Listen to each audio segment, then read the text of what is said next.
Fin de semaine qui se termine dans un climat de prudence à Paris avec un CAC qui redonne 0,51% pour clôturer à 4 781 points. Après 2 séances de hausse, Wall Street marque également une pause après que les investisseurs aient pris connaissance de l'inflation qui a progressé de 2,2% en rythme annuel aux États-Unis. À Paris, le bilan hebdomadaire reste positif avec un gain de 0,93%. Du côté des valeurs, Hermès International se distingue parmi les meilleures performances, dopé par Crédit Suisse qui fait le grand écart sur la valeur en passant directement de la vente à l'achat sur le dossier.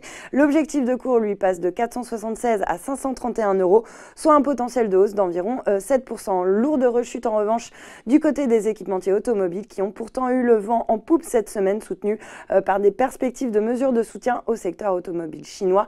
Valeo est ainsi lanterne rouge sur le CAC, plombé par un abaissement de sa recommandation à réduire contre conserver auparavant par Kepler-Chevreux.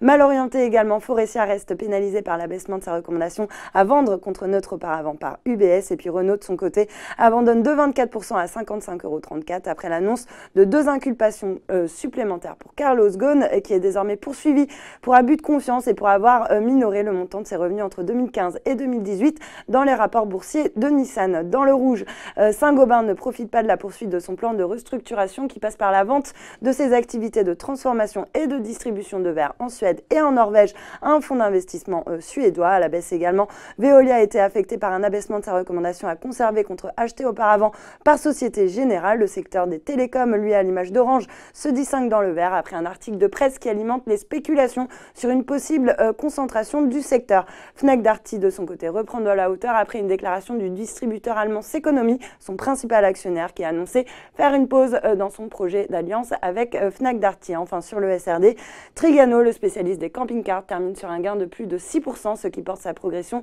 à plus de 12% sur la semaine. Voilà, c'est tout pour ce soir, mais n'oubliez pas, toute l'actu éco et finance est sur Boursorama. Bon week-end.